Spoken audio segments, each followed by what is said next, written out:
Diane Fireweed Radmore is an artist, a photographer, a writer, a longtime ecofeminist organizer and activist in the social justice, environmental, and animal rights movements, which she understands are solidly, intricately connected. Mhm. Fireweed maintains an active presence on Facebook, currently managing groups including The Elephant in the Room is a Cow and Locavorism and the Myth of Humane Meat. She also writes consistently to her blog, and those articles are published monthly in the Island Word. Her blog is thetransitionkitchen.com. And her most recent article is titled What We Know, which is an amazing article. And in these, uncertain, unprecedented times that we're living in, it really, there's a lot of questions we have, and reaching back to these most foundational ancient wisdom and knowledge that you speak of, I really spoke to me. And so I'm really pleased that you're able to take the time to be here today, Fireweed. Thank you. And you know what? I've known you for a very long time, and Mhm. I'm not sure I've ever heard the story of how you came to be vegan and on this journey. Okay, that's a great place to start. Let's see. I actually decided when I was looking in my closet to what I should throw on for this interview because it's time to do laundry. We've been housebound for a while. And I picked this t-shirt, Janine. I found it. It's at least 30 years old. And it says Feminists for Animal Rights. And around the same time that I met Marty Keel from the Feminists for Animal Rights group in the States down in California at a gathering of the Greens, I was introduced as well to Diet for New America by John Robbins. And up until that point, I had been vegetarian for quite a few years. So those two experiences kind of coalesced and really helped me turn the tide. With John Robbins' book, it was a wake-up call because I hadn't been aware until reading that dairy and eggs were as implicated as they are in cruelty and injustice with animals and agriculture in general. And meeting Marty Keel made me aware that my feminist values, which were certainly grounded in autonomy of the female body, the right we have as women to say no, to have control of our own reproductive capacities, helped me to understand what was happening in animal agribusiness. And of course, as you know, all we have to do is think about the term animal husbandry to recognize that it's all about control and domination of female reproductive cycles. So that was a real wake-up call. And those two things coalesced to really shift things for me and really turn me vegan. I wouldn't say overnight. There was a bit of a transition period.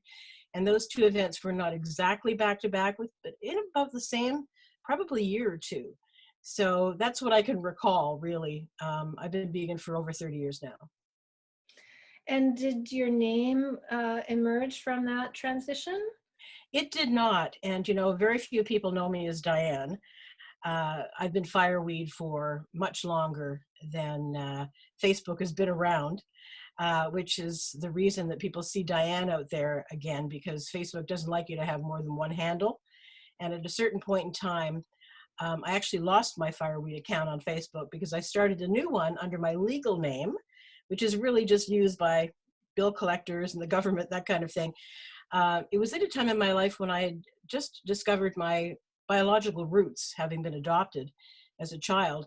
So I decided that I would start this Facebook page for Diane before I sort of freaked out my new relatives with the name Fireweed. And what happened was that my account was axed. The Fireweed account was axed by Facebook. They don't like you to have two personas. And I understand that has to do with predator control, probably. But eventually someone told me, you can figure out how to identify yourself as you are known again by including Fireweed between the two names, your last name and your first name. That's why you see Diane Fireweed Radmore on Facebook. And that's the best way for people to find me, of course. But I am called Fireweed in my daily life. And that name really came about as a result of my spiritual orientation as someone deeply connected to the earth. At a certain point in time, I would introduce myself at women's gatherings and various places where people didn't know me as Diane by the name Fireweed, because that was a nickname that associated me with my love of the natural world, my pursuit as an herbalist. So it just sort of stuck with me over time. And eventually people wouldn't know me as Diane anymore and just as Fireweed. So I'm now published under the name Fireweed and have been for decades. So it's how I'm commonly known in my daily life, although I've never abandoned Diane, which is the name given to me by the parents who raised me. So I have respect for both handles, but it's the one that you know me as, I think, most long time is Fireweed. So that's the I, story. I didn't know you till your name was Diana until Facebook came along, actually. Yeah, yeah. Yeah. So let's talk about the elephant in the room is a cow. Mhm. What's going on in that Facebook group? Well, it's interesting. Before Cowspiracy came on the scene in the vegan world, to make the links between animal agriculture and our food choices and how those impact so severely on the environment, there really wasn't anything online that was, that I could find. And I would look and try to locate, vegan awareness about that topic. And it really wasn't prevalent. It is now, thank goodness. But I decided I would start a group bringing attention very specifically, narrowly focused on the environmental impacts of animal agriculture, because I felt it was really grossly misrepresented, underrepresented rather, in the vegan realm. So that group is not just for people who have adopted a vegan way of life. I don't like to refer to veganism as a diet, but it certainly is very centered around food, because that is the way we are most directly impacting animals in our daily lives, generally speaking, most of us. And there is a need for that. I felt there were lots of other places online, on social media specifically, for people to have discussions about dietary issues, other aspects of veganism, but nothing really about the environment. So it stuck as a very catchy sort of name. The elephant in the room is a cow, to draw attention to the fact that it's not, of course, just cattle, but the issue of raising animals. And that animal that has the greatest environmental hoofprint, if you will, on the environment is certainly the cow. But it's all encompassing in terms of impacts on the environment from animal agriculture. And you have some pretty regular contributors to that. So who find articles and scientific reports from other places and then contribute to that site. Exactly. It's now vetted because we have over 1,300 members. Yeah, internationally. It's been running now for 7 or 8. No, I guess this is our 8th year probably. And I think it's been running for about as long as I've been writing my column in the Island Word, which, as you mentioned, I do archive online as well in my blog by the name The Transition Kitchen. So the two kind of coincided around the same time. I think I was making a shift, Janine, between, I've been running, potlucks for many, many years in our region here with guest speakers, films, trying to bring awareness to these topics that are in a way that would show them to be interrelated. And I was feeling that, especially living in a rural community, I needed to expand the outreach, and social media was providing us the opportunity to do that. So people are still confused. I very clearly, or I wish to make clear, that I'm not a single focused individual in terms of the environmental impact thing, but I have kept that page, The Elephant in the Room is a Cow, specifically streamlined to focus only on that, so that it can serve as a resource. It's not actually a discussion forum, and sometimes that's misunderstood as well, because of course the whole idea is for people to take the information they find there and share it over to other places, their own wall, for example, and argue till the cows come home, if you will, about whatever is shared there, because it's difficult to find articles very specifically focused only on critiquing the dominant paradigm. But we have to understand how the industry itself is framing what it does, and how it's perpetuated in the world we live in. So I make a point of not necessarily providing a place to store industry propaganda per se. We do prioritize for articles that critique animal agriculture, but it also includes just representations from industry as well. So people are expected to do their homework, to actually do their own research to determine whether or not this is something they want to spread around, or is something they want to use simply as information to make themselves more aware of how industry, as I say, is representing itself, and to have those facts critiqued. But we're always, of course, very anxious to have current data that is critical of animal ag. But there's a huge discrepancy, as I'm sure you're aware as well, between some of the facts and figures that come out from groups like the IPCC, even Cowspiracy, which we've referred to here, continues, I think, to promote a higher level of GHG emissions than has been recognized as likely from animal agribusiness, global animal agribusiness.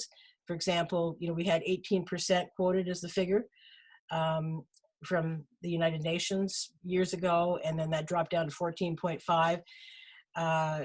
When the film first came out, Cowspiracy, they were saying 51%, that being a figure from Goodland and Anang's research, and it's been critiqued many times and considered to be not necessarily peer-reviewed. But now we have other groups, there are many out there that actually are estimating an even higher percentage should be attributed to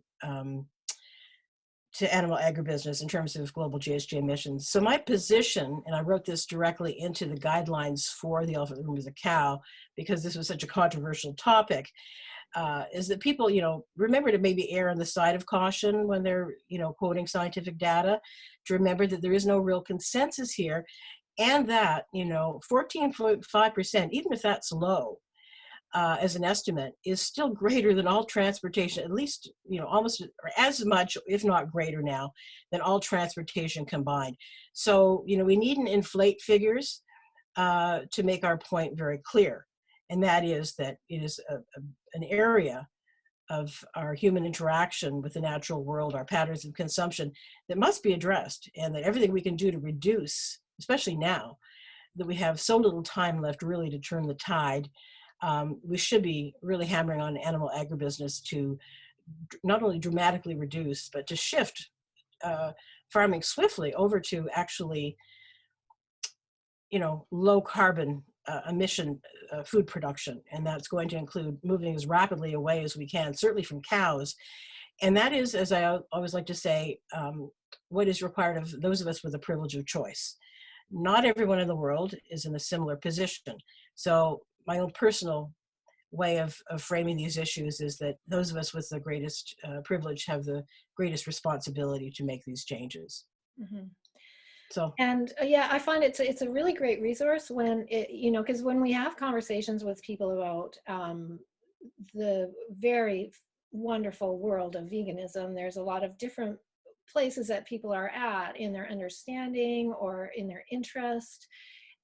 Human health is one area, and the animals, of course, the suffering of the animals, the ethical component, and then the environment, I find that's how I came to vegetarianism in the first place. So for me, it's a solid place of interest for people who, call themselves environmentalists, but haven't necessarily understood all the data. So I find if I'm in a conversation and I need to quickly find a resource that I can back, I'll just head over to the Elephant in the Room is a Cow, and there's all this wonderful information. And then in addition to the GHG and the climate situation, it also, animal agriculture utilizes a lot of land and water resources that isn't good for the earth, creates a lot of pollution. And so there's some crossover now to your other group called Locavorism and the Myth of Humane Meat,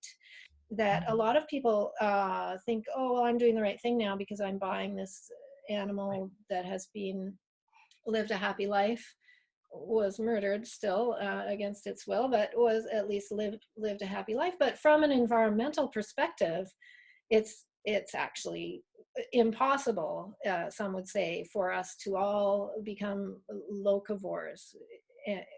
And is that the sort of thing that you focus on in the other group?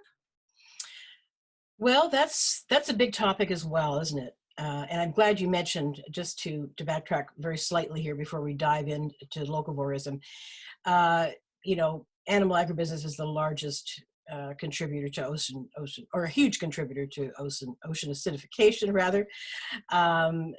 Deforestation, all of these different issues are affected by animal agribusiness. So thanks for pointing out it's not GHG emissions, it's the whole shebang. Now, we've already mentioned that cows are, probably the biggest when it comes to their environmental hoofprint. So that doesn't change when we look at the locavore movement and its shift over to local animal production. For example, if we had to, remove all of the animals from the CAFOs that exist today, the concentrated animal feedlot operations, and to achieve this goal of providing a so-called better quality of life for all the cows that are currently incarcerated in these places, we would need 3 planets. We don't have the space available to put all these animals out to pasture. So number one, the motivation, that people sort of use to say, well, if I'm eating grass-fed, I'm not contributing to that horrific, cruel system of confinement, with the big animal operations. So that right there tells you that it's really a very narrow market niche, who can really afford it. And of course, our demand for animal products is only growing, in spite of the fact that we have a burgeoning vegan marketplace with all sorts of options available to us today. The human population's going up, incomes in some countries now, who knows what's going to happen with this pandemic overall with our global economy. But in general, we're still seeing animals slaughtered at an ever increasing rate. So if we look at locavorism and the rationale there, reduced suffering, and we're still eating beef, we're not reducing our GHG emissions, number one, because those animals take longer to reach so-called slaughter weight. And if you think about what it takes to grow a cow, they're eating grass, maybe they're wandering around having a better quality of life, surely, than they would inside this horrific factory farm. But they're burning more calories. So that takes them longer to reach, as I say, the so-called slaughter weight. They're consuming far more resources, more water, taking up more land. And particularly if that land is arable, it could be growing so many more plants to feed people directly. So we have this concept of called opportunity cost, which is something that you don't hear a lot of people discussing in the vegan movement.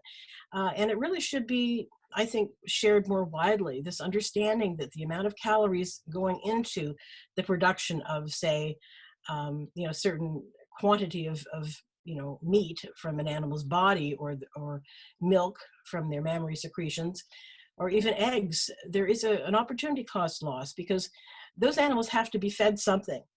And so all of these variables have to be weighed to determine, what is the best use of calorie input and output. So it gets a little complicated, and I really don't like talking about animals as simple, cogs in the machine that could be sort of numerically, weighed against one another, i.e. cows are worse than pigs, chickens may be better. All of these, sort of demean the fact that animals are individuals who do not deserve to be commodified in the first place.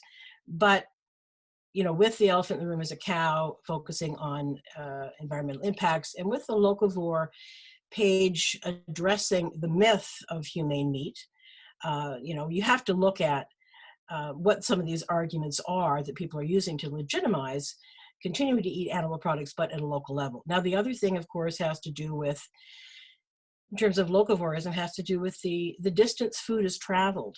But there have been many studies that have shown that, in fact, if you're eating a whole foods plant-based diet, you could still afford to import certain foods for part of your diet. Not the majority, of course, but take bananas, for example. People would think that should be off your list if you're, wanting to eat a more local diet, and you think that's better because, look at how far bananas may have to travel to an area of the world like ours. Well, in fact, there's different ways of measuring the impact, the environmental impact of the foodstuffs that are such a popular part of our diet. Bananas, number one, don't need much packaging. They don't have to be refrigerated. They're shipped in a way that is quite rapid, but does not, burn a lot of fossil fuels. Now, if you're getting asparagus in the winter from Spain, that's up there with beef and lamb in terms of GHG emissions. So there's no sort of simple weighing of fruits and vegetables against animal products in terms of what constitutes a more environmentally conscientious diet, unless you take into consideration all these other aspects: how they're grown, what time of the year you're consuming them. We should be eating in season, there's no question. And there's lots of reasons to support local agribusiness. Sorry, not animal agribusiness, but general food production. But if you're eating a largely, animal-based diet because you think, oh, it's local, we're getting our meat from the farm down the street, um, that somehow this is superior, that's actually incorrect if you're looking at environmental impact.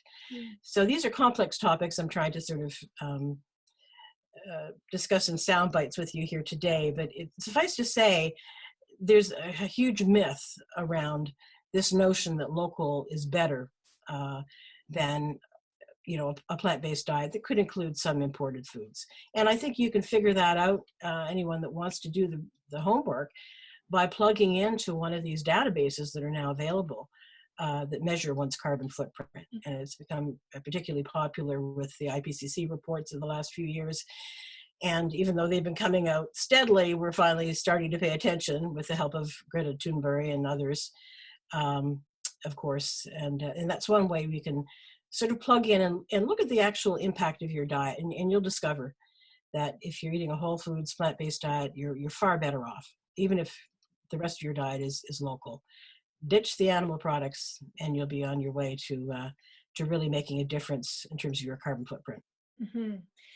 Yeah, and then as you mentioned, it's not just a diet, it's a lifestyle. So typically we start with our food because that's something we do so frequently, and then as we become more conscientious about what we're doing,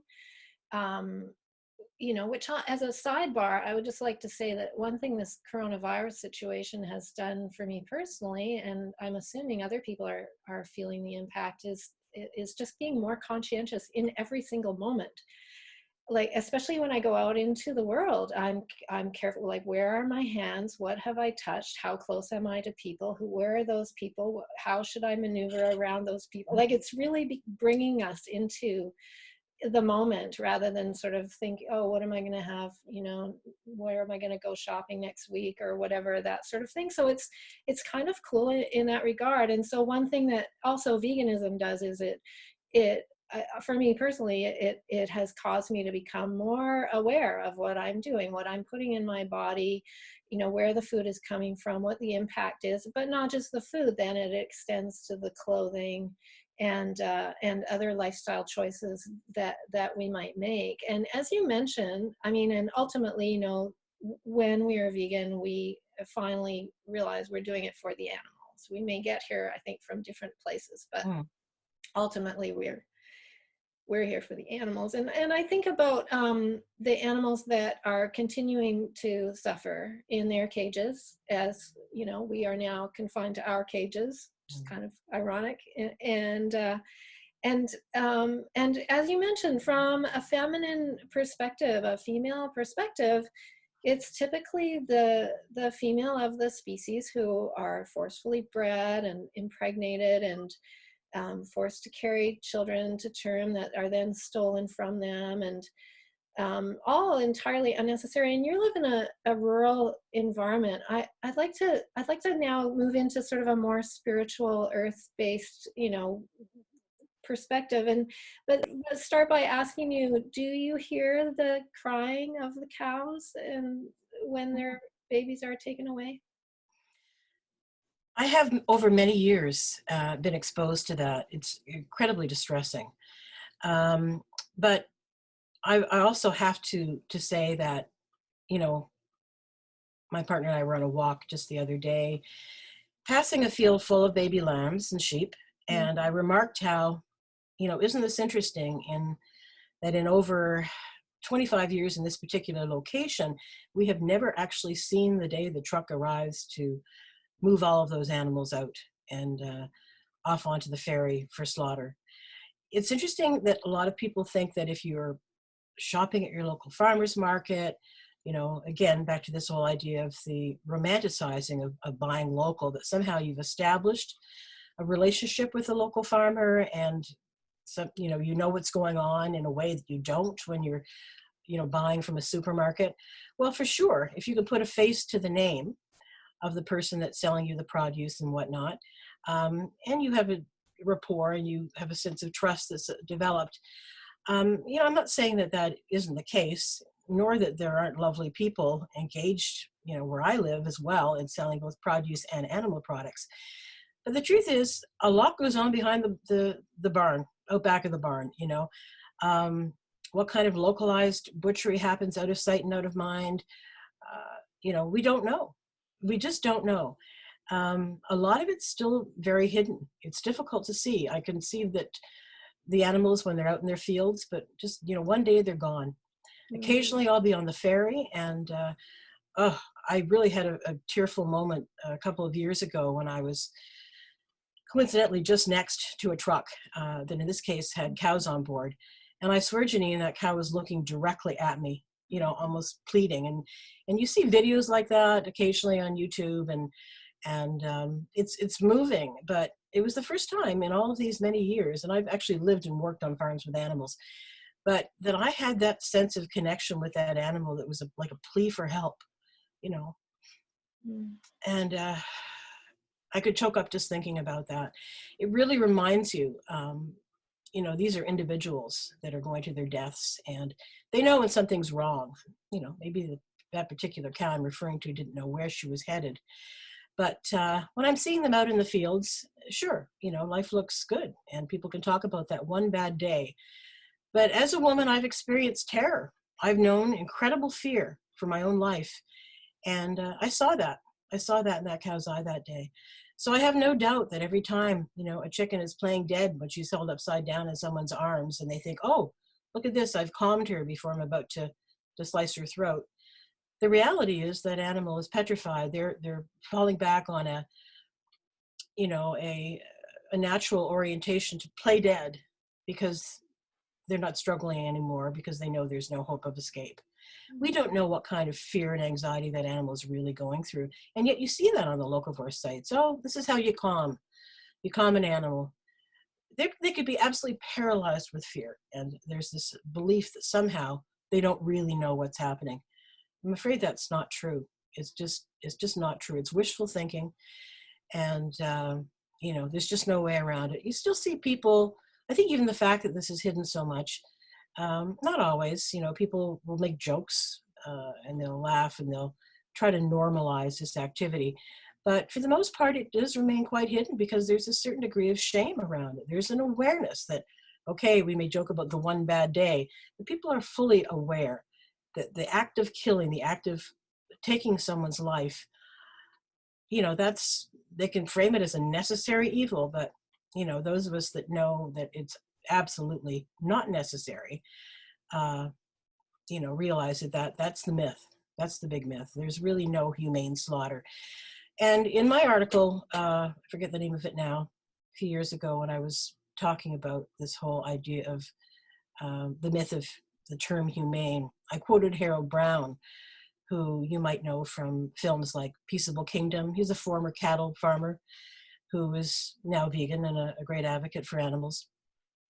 And I watched a video of a lecture he gave one time, and it struck me for the first time when Harold said this, and I've quoted him several times since, but in this article as well, that the word humane by definition means to have mercy.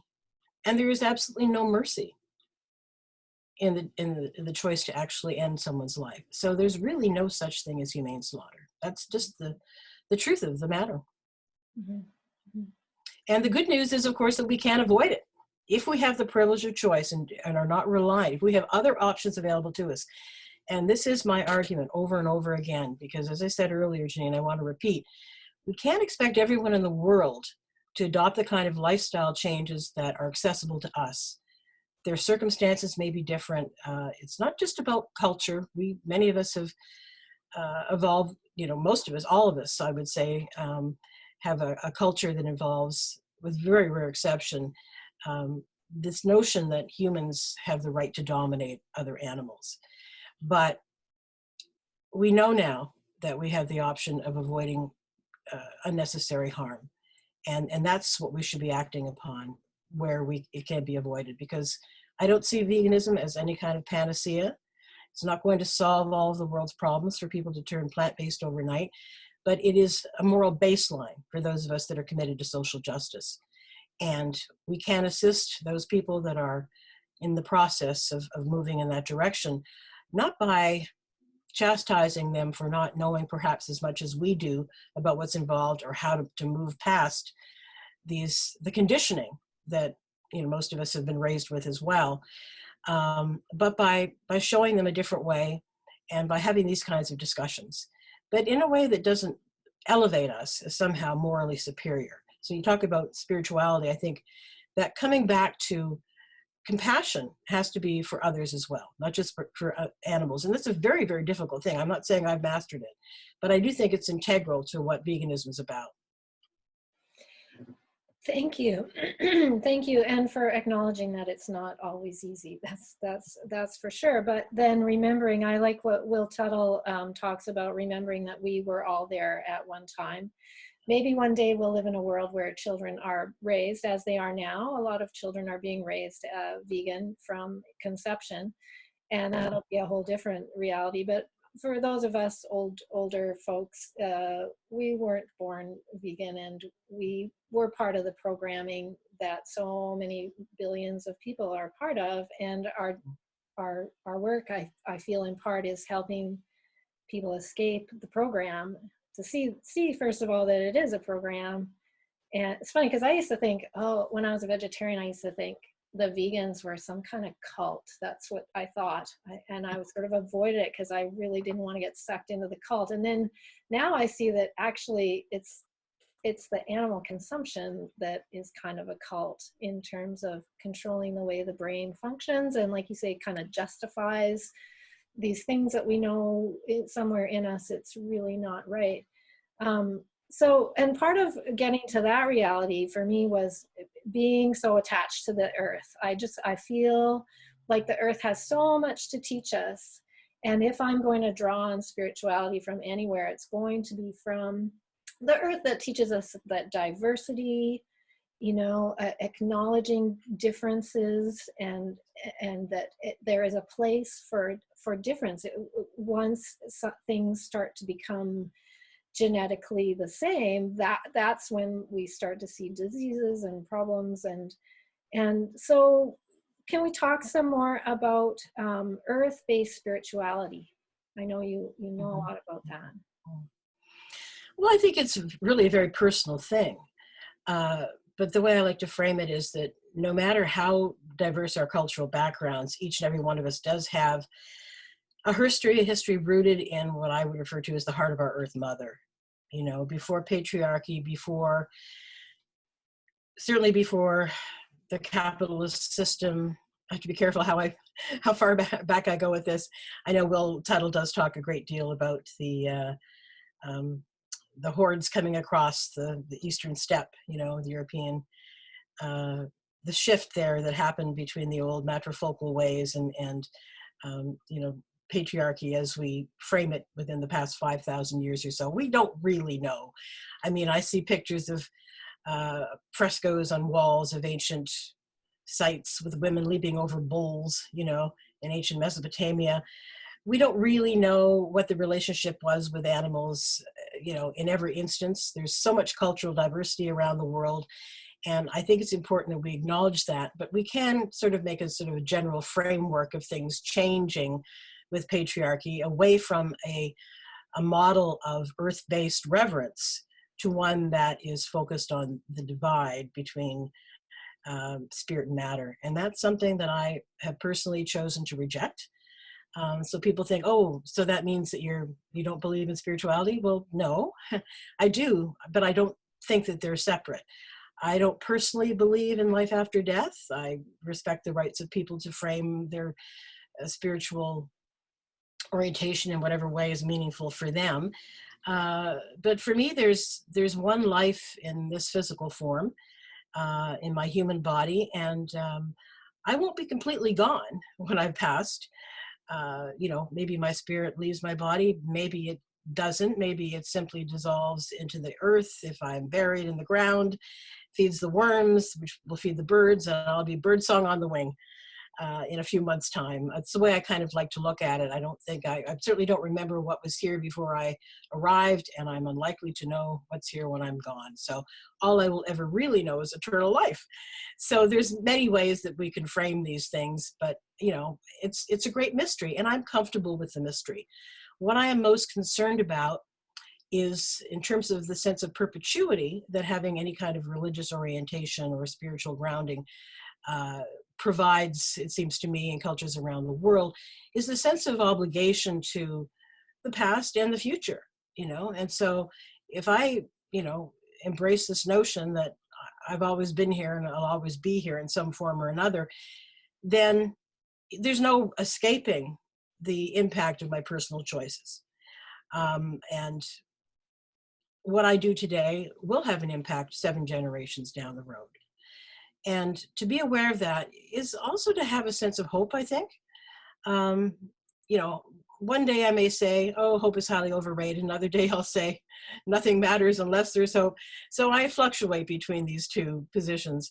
But what I mean by that is that your life will go on in some form or another, even if humans actually cease to exist on this planet. Our Mother Earth will survive. She will continue to evolve as she has for millennia, from long before we emerged as a species ourselves. So my concern has more to do with reducing pain and suffering in the here and now, with the understanding that, that focus can help to build a safer and healthier world for future generations as well.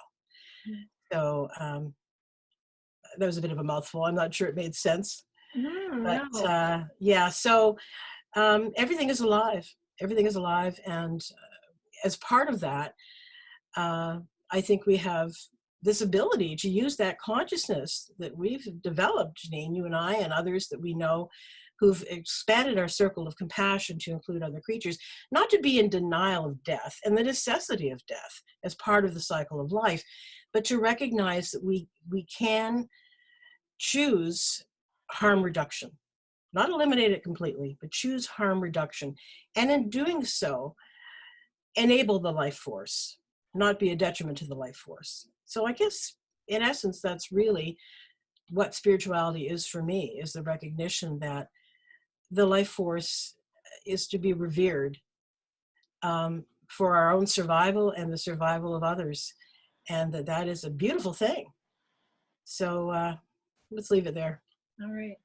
Yeah, I have to say that sometimes I've been kind of diving into some of those videos that for a long time I was really reluctant to look at. Joey Carbstrong has just released a new video called Violated, a documentary, and I'm kind of forcing myself to watch them just because I feel it goes deep in me to remind me of the world that I used to be a part of and that I can choose not to be a part of, the consumption of those what are called products. And honestly, in some moments, I look at what the human species is doing and has done to this planet, and I think, is it any wonder that we're faced potentially with extinction? I mean, this could be it, And when I go for walks, I listen to the birds singing and I look at the ocean. I was in the Inner Harbor the other day, and there's no airplanes landing on the water. There's no big boats coming in and out of the harbor. It's so calm and quiet and beautiful. And I think the earth, from her perspective, this is the best thing that could happen. And then I feel horrible because I have a friend right now who's sick in New York City, and and it's such a time, isn't it? Yeah. Do you know if there's any any data coming in about a reduced greenhouse gases, or what's happening as a result? It's been about a month now. We've been on lockdown. What's the impact on the planet? Do you have any idea? Well, it's interesting because, I'm certainly all for celebrating the silver linings that have come with this tragedy, this preventable tragedy, the coronavirus. I've been watching Pandemic, a Netflix series, which was just completed last year. And so, the timing couldn't be more perfect. Just about all of the work that's been done over decades that should have had us in a position to avoid this catastrophe. And I don't know if you've seen it, Janine, the 2008 presentation by Dr. Michael Greger. So people are all, excited about this idea, the conspiracy theorists out there. Oh, well, this is a government plot. What were the odds of this Netflix series happening at this time? I mean, this work has been ongoing. It just hasn't been, on our radar. We've been just like global warming. We had the first IPCC report come out, the scientists warning to humanity 30 years ago. We've had plenty of time to get it together. But anyway, I don't mean to distract from or to divert from your question. So to see how things are when we slow down, when we stop driving everywhere, when we stop getting in a plane to go places, when we simply, reduce this normal busyness that is a part of the capitalist system, it is remarkable because animals are in fact always there, always waiting in the shadows for a chance to slink across the road without getting run over. I mean, there's a certain level of freedom, but it's almost like this layer has been this mask has been peeled back. The natural world, when given a chance, will always seek recovery, if it's able. And we're even hearing about coral reefs in the ocean that were considered to be, a write-off coming back. Nothing to do with the coronavirus, but when we move out of a marine area, for example, that's been over-harvested, I shouldn't even use the term over-harvested or overfished, because really, in essence, I'm not in favor of fishing, but obviously there are people who have subsisted on this kind of lifestyle. I'm talking about the big industrial forces that have destroyed. And we were at ground zero here fairly recently. I think you may be aware that with the herring runs on our west coast, one of the last considered viable runs in terms of being able to sustain a fishing industry was right off our coasts here at Denman and Hornby Island, and activists were out in a big flotilla on March 8th, International Women's Day. Same day we had a vegan potluck here to make these connections more explicit, to prevent, hopefully, what we thought could conceivably be the end, and this being the last viable run on the coast. And what would happen with that keystone species if it were to collapse completely? It so happens that a little further north, one of the runs that had been seriously depleted came back in great numbers this year. Again, nothing to do with the coronavirus, but we don't know. We just don't know what changes are going on out there that increase or decrease such numbers as dramatically as can occasionally happen. We can measure certain things, and obviously the fishing industry example thinks that they're measuring biomass and that a certain amount can be extracted and we'll all be fine. The fish will come back in sufficient numbers to continue feeding the ecosystem. So I know I'm off on a tangent here, but just to sort of say that I think it's premature to be too excited about some of these silver linings as indicative of a return, a swift return to the more harmonious, peaceful, and healthy world we all desire. And I don't mean to rain on anybody's parade when I say that, only that in the background, while we're self-isolating, industry hasn't stopped. Mm. We've had, Site C, we've had the, LNG, we've had forestry. We've seen, Trump continuing to deregulate environmental safeguards. All of this is going on. So, I'm not the one holding the balance scales. How much have we benefited? There have been numerous articles about it, questioning this exact same thing. And, if anybody gets a day where they can breathe a little easier in Shanghai, I'm all for it, But are we going to immediately return to business as usual when this is passed? Our economy, we know that Trump is chomping at the bit. And I saw a funny meme the other day there that, he thinks the Easter Bunny is going to solve, coronavirus, because you're saying we're all going to be going back to work. If that happens, if we have this premature return to business as normal, we could be even in a worse situation than we are now globally with the pandemic. So for sure, let's all do all the things that we know will reduce our carbon footprint. That's going to include eating lower on the food chain. But what's also happening, Janine, is that there is an increase in a desire for local food production. Locavorism is loving it. I've, been witness recently to a new push right here in the Comox Valley for backyard chickens. I know that they're allowed down in Victoria, but in times of crisis, people like to cling to these romanticized visions of self-sustainability. It's almost like a cloistering, the isolation thing that we're all doing, the self-imposed isolation. The other side of that, or I guess the macro version of that, would be this sort of, oh, now it's time to really hunker down to the 100-mile diet.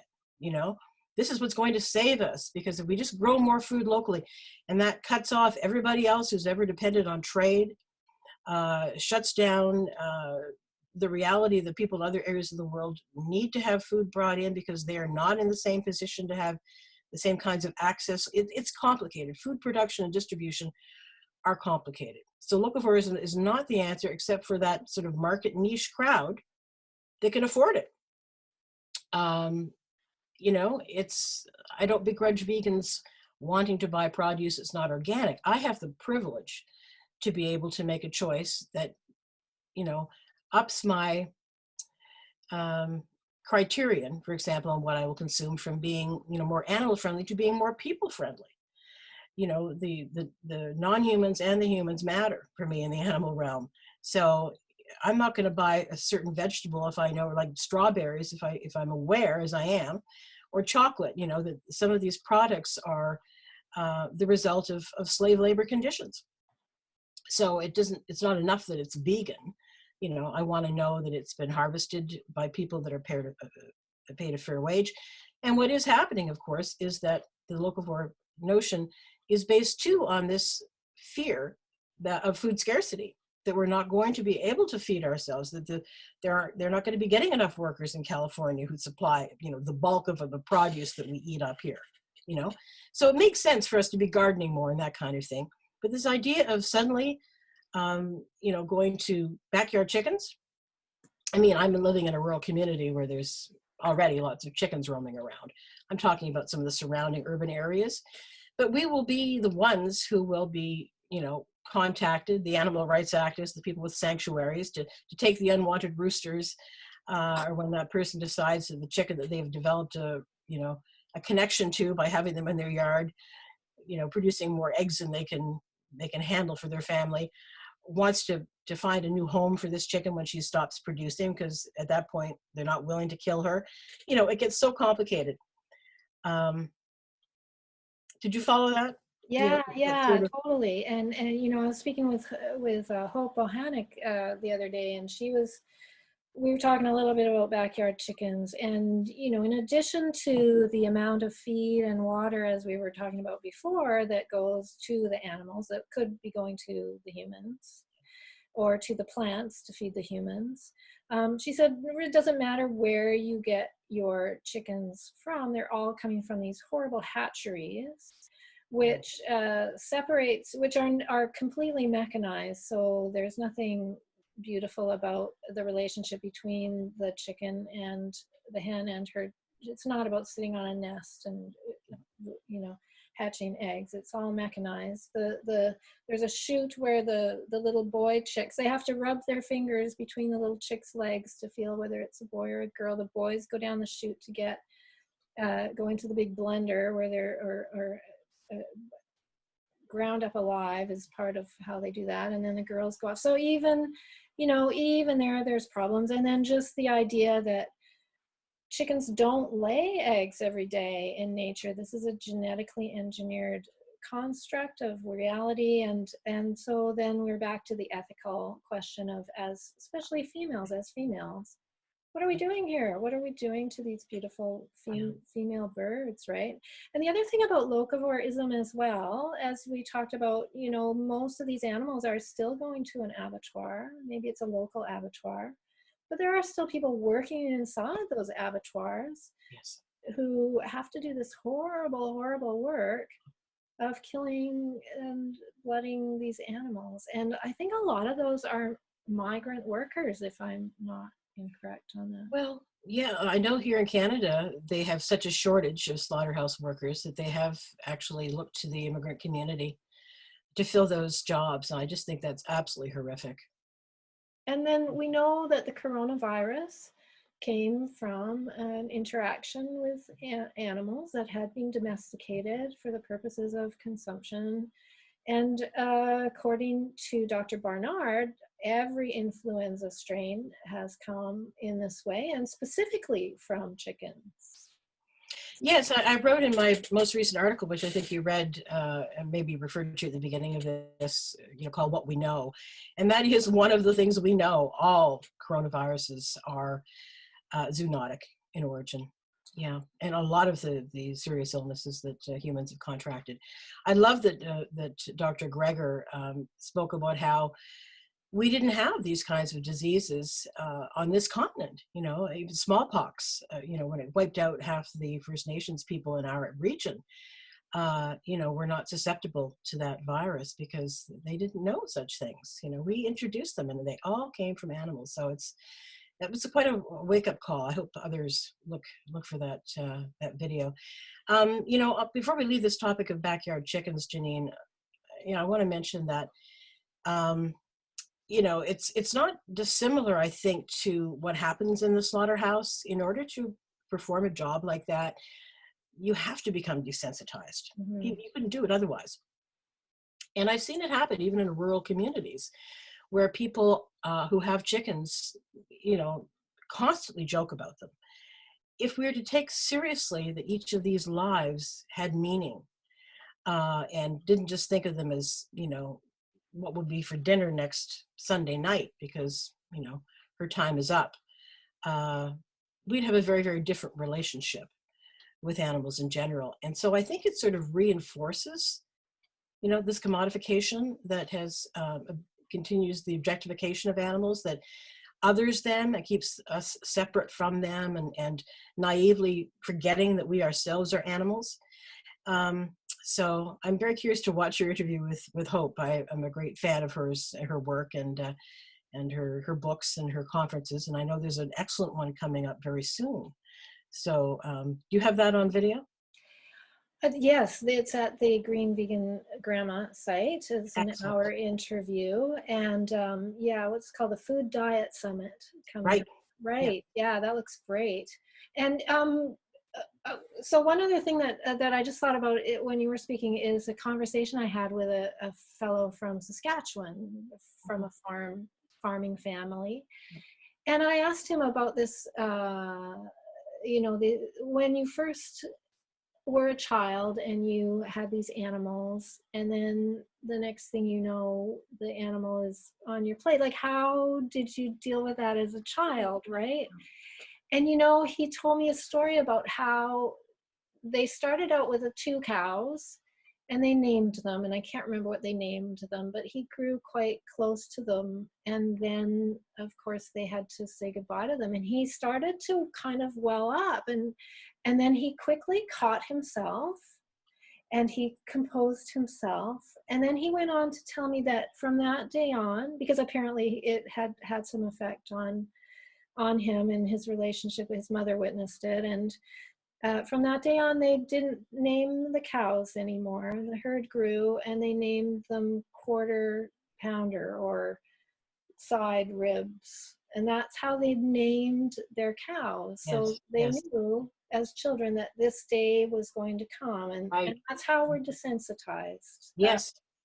And then he also told me a story about how when it came time for killing the chickens, all the cousins, it was a big family gathering, and all the cousins would come over, and they all had different jobs depending on their age, and it was this big family thing. And so rather than his brain having to remember the horrible thing that happened. His brain remembers, oh, this was when our family got together and did this thing, right? Yeah. Yeah. So speaking of the conferences, I think we should start to wrap up now. We've been over an hour, and I know your time is valuable. And I also know that you and your partner like to travel to a lot of conferences and veg fests, and you're a very well-known activist in the world, I would say, as a result of that and your activism. How are you doing now that you're not able to travel to these wonderful places? Well, I have to say I'm pretty disappointed because Portland was to be the next animal rights conference on the West Coast. You know, it goes back and forth, the National Animal Rights Conference in the States ricochets back and forth between, you know, the West and the East Coast. And so this was the year for the West Coast. And instead of LA, which is a long way to go, it was scheduled for Portland, and we'd already booked. We got in there on the first day of registration to take advantage of the reduced rates, and had found places to stay close by.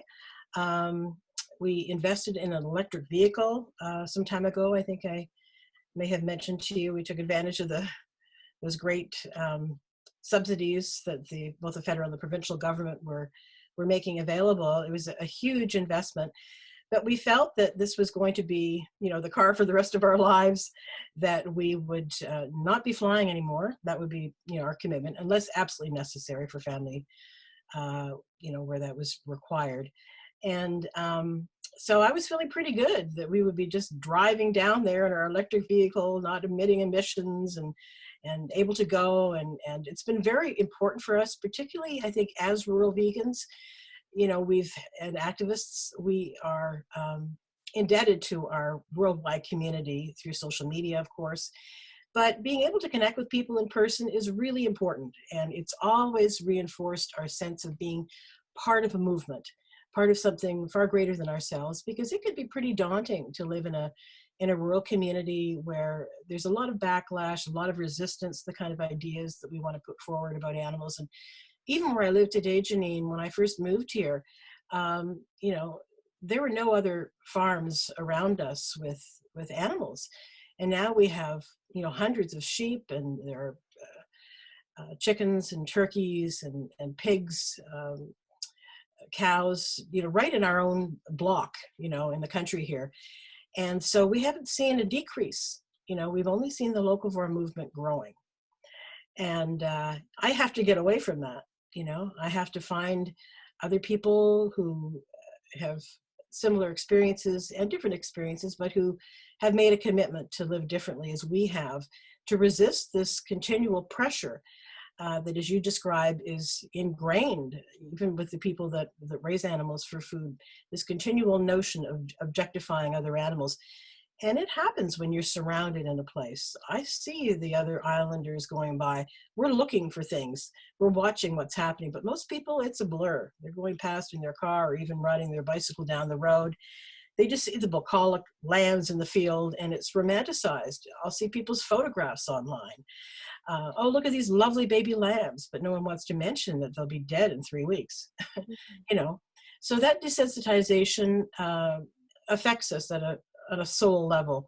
So going and being with other people, being in one of these conferences where you may have as many people, you know, eating vegan at a meal around you as, you know, the same number of people that actually live in your entire island community. It's a surreal experience. And so it's been with a great sense of our privilege that we've been able to participate in some of those. We do try to fundraise throughout the year, not just try, but actively fundraise to support our local sanctuary here that we have now, to raise money for different things and to contribute as, you know, community activists wherever we possibly can. So I consider it kind of a treat that we indulge in going to these events. But it is also to not just strengthen our movement, but to continually learn and to grow. And to build on that knowledge so that we can be strong. And I always come back renewed and reinvigorated. So I'm grateful to people like Hope who are doing things online now. And I think this will be the way of the future for the time being. I'm grateful for this opportunity to have you as a longtime friend and fellow activist interested in these same issues. sharing your own wisdom and vision for a more sustainable and humane future. So thank you, Janine, for this incredibly important work. And thank you for your leadership here as a vegan granny. As a green vegan granny, I'm indebted to you. And thank you for welcoming me into the flock. Oh my God. The kind of flock we can relate to as sisters in the struggle. Absolutely. I feel so honored to have met you and Mike all those years ago at the Vancouver Folk Fest. Yeah. I think I was even vegan. So yeah, and I appreciate all the work that you're doing. And you know what, I for some reason I hold out hope that we're going to emerge from this into a better reality, that we're going to somehow see the giant flaws in the capitalist system and move maybe towards worker cooperatives and, you know, universal basic income, and the type of society can evolve where we can become the creative people that we've discovered ourselves to be as we're in our homes, and rather than just another cog in the great wheel that's making other people more wealthy than we. And so thank you again, Fireweed, and we'll keep in contact, right? You bet. The work continues. It does. It does. All right. Have a great afternoon. You too, Janine. All the best. Take care.